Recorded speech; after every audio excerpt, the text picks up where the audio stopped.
എല്ലാവർക്കും നമസ്കാരം. എന്തൊക്കെയുണ്ട് വിശേഷങ്ങൾ? എല്ലാവരും സുഖമായിട്ടിരിക്കുന്നോ? അപ്പം നമ്മൾ ഇന്ന് ചെയ്യാൻ പോകുന്നത് ഒരു റൈസ് റെസിപ്പിയാണ്. പനീർ വെച്ചിട്ടുള്ള ഒരു റൈസ് റെസിപ്പിയാണ്. പനീർ പുലാവാണ് നമ്മളിന്ന് ഉണ്ടാക്കാൻ പോകുന്നത്. അപ്പം എങ്ങനെ വീഡിയോ ചെയ്യണമെന്ന് നോക്കിയാലോ? അപ്പോൾ അതിനു മുമ്പായിട്ട് ആരെങ്കിലും നമ്മളുടെ ചാനൽ ആദ്യമായിട്ടാണ് കാണുന്നതെങ്കിൽ സബ്സ്ക്രൈബ് ചെയ്യാനും അതിനപ്പുറത്തുള്ള ബെല്ലൈക്കൺ അമർത്താനും മറക്കരുതേ. നിങ്ങളുടെ ഫ്രണ്ട്സിനും റിലേറ്റീവ്സിനൊക്കെ ഒന്ന് ഷെയർ ചെയ്ത് കൊടുക്കണേ. അപ്പം എങ്ങനെ വീഡിയോ ചെയ്യണമെന്ന് നോക്കാം. അപ്പം നമുക്ക് പനീർ പുലാവ് ഉണ്ടാക്കാനായിട്ട് തുടങ്ങാം. അപ്പം അതിനായിട്ട് ഞാനിവിടെ എടുത്തിരിക്കുന്നത് 400 ഗ്രാം പനീറാണ്. ഇതെന്താ ചെയ്തിരിക്കുന്നതെന്ന് വെച്ചിട്ടുണ്ടെങ്കിൽ ഇതിൽ 1.5 ടീസ്പൂൺ കാശ്മീരി മുളക് പൊടി, 1 ടീസ്പൂൺ ഇഞ്ചി വെളുത്തുള്ളി പേസ്റ്റ്, 1/2 ടീസ്പൂൺ ഗരം മസാലപ്പൊടി, 1/4 ടീസ്പൂൺ മഞ്ഞൾപ്പൊടി, ഉപ്പ്, 1 ടീസ്പൂൺ വിനാഗിരി ഇവ ചേർത്തിട്ട് മാരിനേറ്റ് ചെയ്ത് വെച്ചിരിക്കുന്നതാണ്. ഞാൻ ഇതിൻ്റെ ഡീറ്റെയിൽസ് ഞാൻ ഡിസ്ക്രിപ്ഷൻ ബോക്സിൽ കൊടുക്കാം.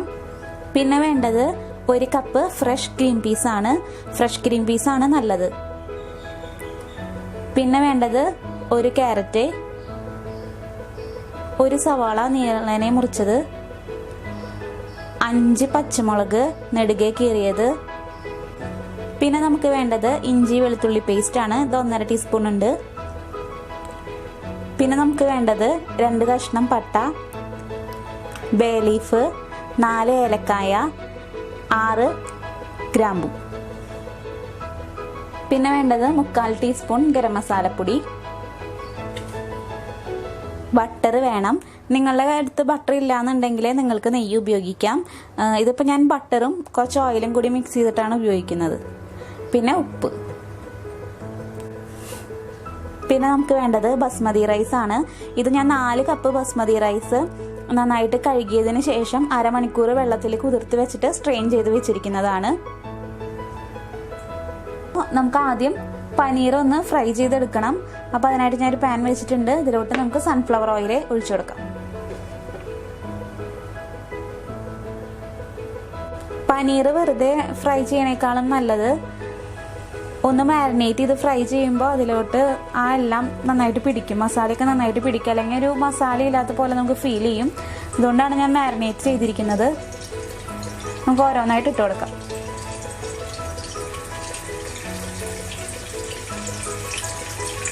പിന്നെ ഫ്രൈ ചെയ്യണതിൻ്റെ വേറൊരു ഗുണം എന്താണെന്ന് വെച്ചിട്ടുണ്ടെങ്കിൽ നമ്മൾ ഇതാക്കുമ്പോൾ പൊട്ടിപ്പോവില്ല, നമുക്കതുപോലെ തന്നെ കിട്ടും. ഇത് തിരിച്ചു മറിച്ചിട്ടിട്ട് നമുക്കങ്ങ് ഫ്രൈ ചെയ്തെടുക്കാം കേട്ടോ. അപ്പം അതായത് നമ്മൾ പനീർ ഫ്രൈ ചെയ്ത് വെച്ചിട്ടുണ്ട്. ഇനി നമുക്ക് റൈസ് ഉണ്ടാക്കാനായിട്ട് തുടങ്ങാം. അപ്പം അതിനായിട്ട് ഒരു വലിയൊരു പാൻ വെക്കുക. എന്നിട്ട് അതിലോട്ട് ബട്ടർ ഇട്ട് കൊടുക്കാം. അപ്പോൾ നമുക്ക് പാനിലോട്ട് 1 ടേബിൾ സ്പൂൺ ബട്ടർ ചേർത്ത് കൊടുക്കാം. നിങ്ങൾക്ക് വേണമെങ്കിൽ നെയ്യ് ചേർത്ത് കൊടുക്കാം കേട്ടോ. കുറച്ച് ഓയിലും കൂടി നമുക്ക് ചേർത്ത് കൊടുക്കാം. ഞാൻ ഇപ്പോൾ സൺഫ്ലവർ ഓയിലാണ് എടുത്തിരിക്കുന്നത്. ഇനി ഇതിലോട്ട് നമുക്ക് സ്പൈസസ് ചേർത്ത് കൊടുക്കാം. കറുവപ്പട്ട, ഗ്രാമ്പു, ഏലക്കായ, ബേ ലീഫ് ഒന്ന് ഇളക്കി കൊടുക്കാം. ഇനി ഇതിലോട്ട് നമുക്ക് 1 സവാള നല്ല നൈസായിട്ട് മുറിച്ചത് ചേർത്ത് കൊടുക്കാം. നമുക്കിതിലോട്ട് ഇനി ജിഞ്ചർ ഗാർലിക് പേസ്റ്റ് ചേർത്ത് കൊടുക്കാം.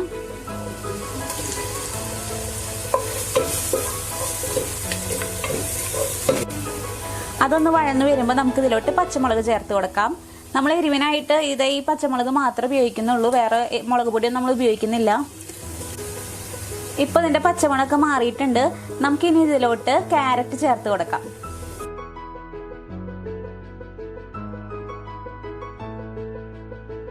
നമുക്കിനി ഇതിലോട്ട് ഫ്രഷ് ഗ്രീൻ പീസ് ചേർത്ത് കൊടുക്കാം.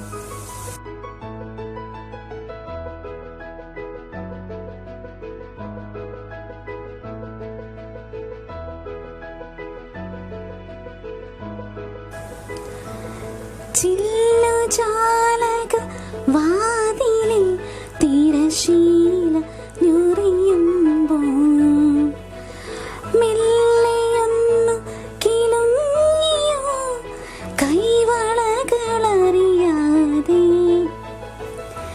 ചില്ലുജാലക വാതിലിൽ തിരശീല ഞൊറിയുമ്പോൾ മെല്ലെയൊന്ന് കിലുങ്ങിയോ കൈ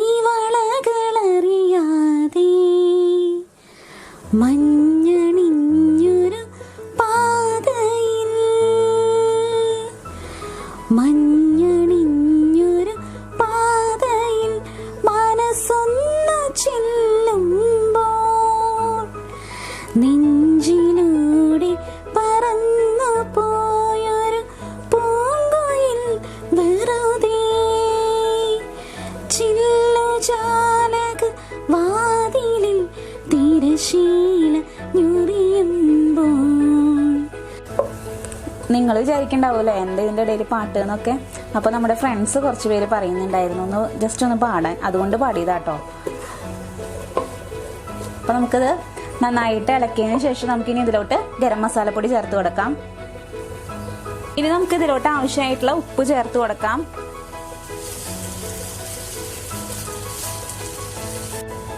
ഇനി നമുക്കിതിലോട്ട് നമ്മൾ എടുത്തു വെച്ചിരിക്കുന്ന അരി ചേർത്ത് കൊടുക്കാം.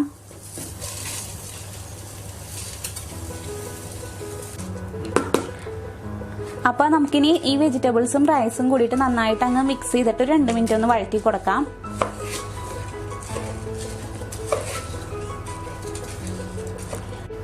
ഇനി നമുക്കിതിലോട്ട് വെള്ളം ചേർത്ത് കൊടുക്കാം. അപ്പോൾ 1 ഗ്ലാസ് അരിക്ക് 2 ഗ്ലാസ് വെള്ളം എന്നുള്ള നിലയിൽ 4 ഗ്ലാസ് അരിക്ക് 8 ഗ്ലാസ് വെള്ളം ചേർത്ത് കൊടുക്കാം കേട്ടോ.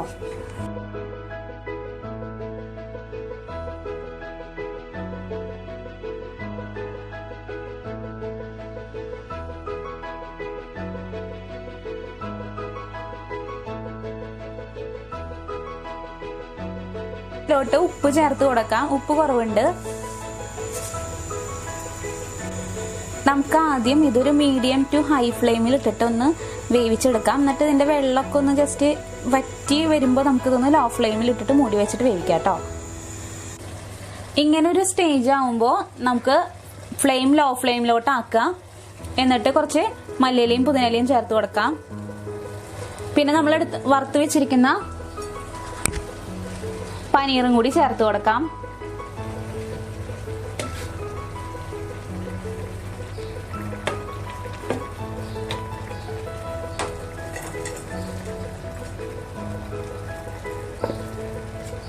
ഇനി നമുക്ക് നന്നായിട്ട് മൂടി വെച്ചിട്ടങ്ങ് വേവിക്കാം കേട്ടോ. അപ്പോൾ ദേ നമ്മുടെ പനീർ പുലാവ് ഇവിടെ റെഡി ആയിട്ടുണ്ട്. അരിയൊക്കെ നന്നായി വെന്തിട്ടുണ്ട്. ഒന്ന് ഇളക്കി കാണിച്ചു തരാം കേട്ടോ.